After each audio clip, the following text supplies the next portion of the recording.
এই তো বাচ্চারা, আমরা তো হসপিটালে চলেই এসেছি, চলো নেমে পড়ো। দেখি দেখি বাবু, একটু বড় করে হাঁ করো তো দেখি। হ্যালো আমার দুষ্টু মিষ্টি বন্ধুরা, আশা করি তোমরা সবাই খুব ভালো আছো। তোমরা এখন চলে এসেছো অঞ্জলিদের বাড়িতে। আগের পার্টে তো তোমরা দেখেছিলে যে টিকটিকির মুখ দেওয়া খাবার খেয়ে সকলেই অসুস্থ হয়ে পড়েছে, বমি করছে। তো চলো তাহলে এবার দেখে নিই কি হয়। পল্টুদের পুকুরে তো কি বড় বড় মাছ ধরা হচ্ছে, আসতেই ইচ্ছে করছিল না। আচ্ছা ঠিক আছে, চলো দেখি সবাই কি করছে বাড়িতে। এ বাবা, ছি ছি, কে এখানে বমি করেছে এমন করে? বাচ্চারা তোমাদের কি হয়েছে বলবে তো? এই দিদি বল না, কে এখানে এমন করে বমি করেছে? আর বাচ্চারা সবাই এমন করে আছে কেন? আরে বোন, তুই চলে এসেছিস, ভালোই হয়েছে। কি আর বলি রে, কে নয়, এরা তো সবাই বমি করছে। রাখি, ঈশা, আবির প্রত্যেকেরই শরীর খারাপ। এর মধ্যে আবার শুনছি রাখির বাবাও নাকি বাথরুমে গেছে, ওরও শরীর খারাপ। আমি তো কিছুই বুঝতে পারছি না, সকলের একসঙ্গে কি হয়ে গেল? কি বলছিস রে দিদি, সকলের একসঙ্গে কি করে শরীর খারাপ হয়? বাচ্চারা, তোমাদের কি খুব কষ্ট হচ্ছে?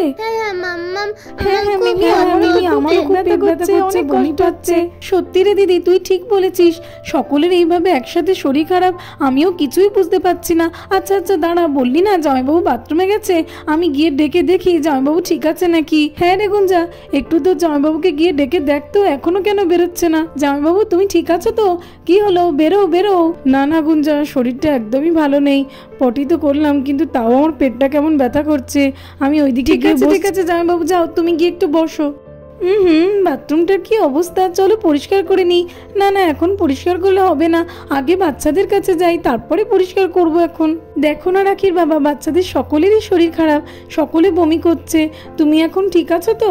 না না অঞ্জলি, ঠিক নেই, আমারও তো শরীরটা খুবই খারাপ লাগছে, পটি পাচ্ছে, বাচ্চাদের মতো আমারও তো বমি পাচ্ছে। আজকের বোধহয় শহরে যেতে পারবো না আর। আমার পেট ব্যথা করতে খুব কষ্ট হচ্ছে আমার। আরে এখন কি করি, কিছুই তো মাথায় আসছে না।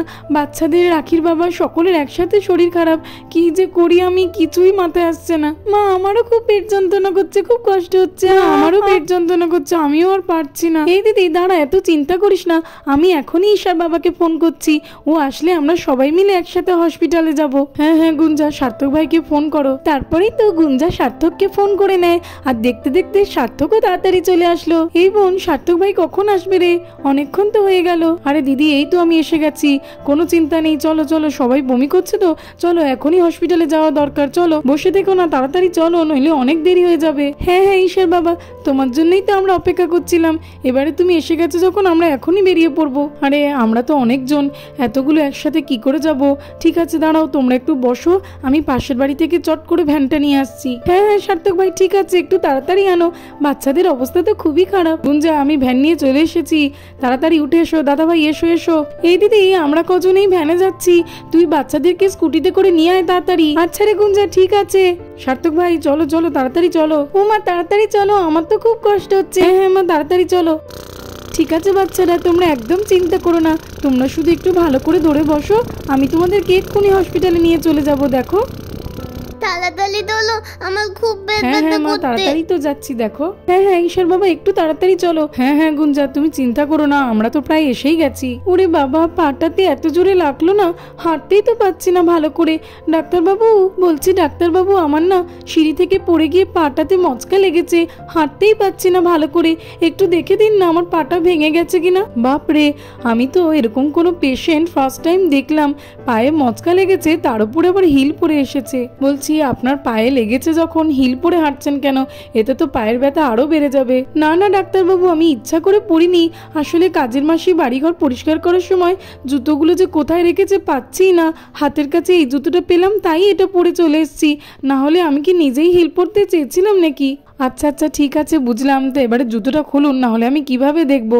এই তো ডাক্তারবাবু খুলেছি, দেখুন এখানে লেগেছে খুব জোরে, আমি তো ভালো করে হাঁটতেই পারছি না, পাটা আমার ভেঙে গেল কিনা কে জানে।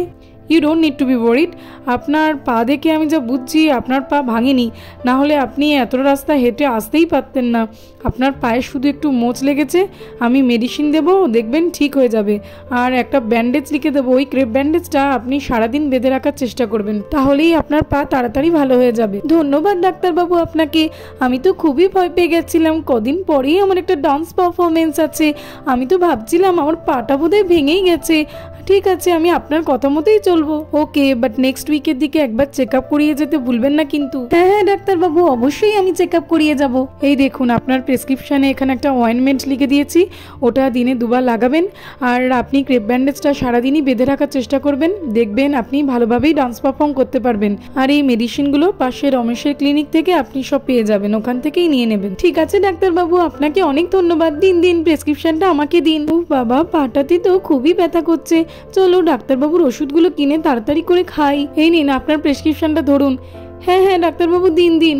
ওরে বাবা রে, কি হাতের লেখা! আমি তো একটা ওষুধের নামও পড়তে পারছি না।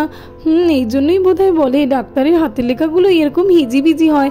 আচ্ছা ঠিক আছে, চলো ক্লিনিকের ছেলেটা বুঝতে পারলেই হবে, আমার আর বুঝে কি লাভ। যাই ক্লিনিক থেকে মেডিসিনগুলো নিয়ে নিই। বাবারে, জোরে তো হাঁটতেই পারছি না আমি। মা, একটু বসবো। হ্যাঁ এইসব বসো, দিদি ভাইরা আসলে সকলকে একসাথেই ডাক্তার দেখাবো। হ্যাঁ, দিদি ভাইরা আসলেই দেখাবো। দাদা ভাই নেমে পড়ো, হসপিটাল তো এসে গেছে। হ্যাঁ হ্যাঁ সার্থক ভাই, আমি নামছি। আমি যাই, গিয়ে দেখি দিদি ভাইদের এত দেরি হচ্ছে কেন, একটু গিয়ে এগিয়ে আনি ওদেরকে। চলো চলো বাচ্চারা, আমরা চলে এসেছি হসপিটাল, এক্ষুনি তোমরা ঠিক হয়ে যাবে দেখবে। আরে সার্থক ভাই, তুমি আবার ওইদিকে কোথায় চললে? ও দিদি ভাই, তোমরা চলে এসেছো? আচ্ছা ঠিক আছে, আসলে আমি তোমাদেরকেই আনতে যাচ্ছিলাম, ভাবলাম তোমরা বোধহয় কোথাও আটকে পড়েছো। তা তোমরা এসে পড়েছো যখন খুবই ভালো হয়েছে, তোমরা ডাক্তারটা দেখিয়ে নাও, আমি ওইদিকে ভ্যানটা রেখে আসছি। আমি নেমে পড়ো। হ্যাঁ হ্যাঁ মা, নামছি। ডাক্তারবাবু একটু দেখে দিন না, আমাদের বাড়িতে সকলেরই শরীর খারাপ, বলছে পেট ব্যথা করছে, বমি পাচ্ছে। হ্যাঁ হ্যাঁ ডক্টর আঙ্কেল, আমার তো খুবই শরীর খারাপ, আমার শুধুই বমি পাচ্ছে। হ্যাঁ হ্যাঁ ডক্টর আঙ্কেল, আমারও খুব কষ্ট হচ্ছে, বমি হয়ে গেলে পটি পাচ্ছে, আবার পটি হয়ে গেলে বমি পাচ্ছে। আচ্ছা ঠিক আছে, তোমরা গিয়ে ওই সামনের বেডটাতে বসো, আমি দেখে দিচ্ছি। আচ্ছা বাচ্চারা, তোমরা বাড়িতে শেষবার কি খেয়েছিলে? হ্যাঁ হ্যাঁ ডক্টর আঙ্কেল, আমরা একটু আগে খেয়েছি। কি খেয়ে এসেছো সেটা আমাকে একটু বলো তো দেখি। ওই তো মাছের মাথা দিয়ে ডাল আর ভাত, আমার তো ফেভারিট। এটা তো বাড়ির খাবার, এরকম তো হওয়ার কথা নয়। আমি বলছি বাইরের কিছু কি খেয়েছো তোমরা? না না, কিছুই খাইনি বাইরে। আচ্ছা ঠিক আছে, তাহলে এখন একটু বড় করে হাঁ করো তো দেখি। আরো বড় করে, আরো বড় করে। তুমি একটু হাঁ করো তো দেখি। আ ও, আমি এইবারে বুঝতে পারলাম তোমাদের কেন এমনটা হচ্ছে। রাখির বাবা, বাচ্চাদের মতো তো তোমারও শরীর খারাপ, তুমি এখানে বসে রইলি কেন? যাও ডাক্তারবাবুকে দেখিয়ে নাও। আরে অঞ্জলি, যাবো, আগে বাচ্চাদেরকে দেখে নিতে দাও, ওদের তো আমার থেকেও বেশি কষ্ট হচ্ছে। আমি তো তবু বড়, আমি সহ্য করতে পারি, ওদের দেখা হয়ে গেলেই তারপরে আমি যাব। হ্যাঁ রে দিদি, জামাইবাবু তো ঠিকই বলেছে। বাচ্চারা, তোমাদেরকে আমি এখনই একটা সিরাপ দেবো, ওটা একটু তাড়াতাড়ি খেয়ে নেবে, দেখবে তোমাদের পেট ব্যথা বমি চট করে গায়েব হয়ে যাবে। তেতো খাবো না, একদম। কে তোমাদের বললো যে এটা তেতো হবে? দুধ তেতো হয়, তাই জন্য খাবো না। না না বাচ্চারা, সব ওষুধ মোটেই তেতো হয় না, আর তাছাড়াও আমি এখন যেটা দেবো ওটা একদমই তেতো নয়। ডক্টর আঙ্কেল, আমি ওষুধ খাবো, কিন্তু ইঞ্জেকশন নেবো না, ইঞ্জেকশন আমার খুব ভয় করে। না না বাবু, তোমাদের তো ফুড পয়জনিং হয়েছে, এর জন্য ইঞ্জেকশন নয়, তোমাদেরকে একটা ওষুধের দরকার, আমি সেটাই তোমাদেরকে দেবো। শুনুন, বলছি বাচ্চাদের দেখে আমি যা বুঝলাম ওদের ফুড পয়জনিং হয়েছে। কি বলছেন ডাক্তারবাবু, ফুড পয়জনিং? সেটা কি করে হলো? ওরা তো সব বাড়ি খাবারই খেয়েছে আজকে। দেখুন তো, ফুড পয়জনিং কি করে হয়েছে সেটা আমি কিভাবে বলবো? হয়তো আপনারা কোনো খাবার ঢাকা দিতে ভুলে গেছিলেন, আর টিকটিকি বা আরশোলা মুখ দিয়ে ফেলেছে, তাই এমনটা হয়েছে।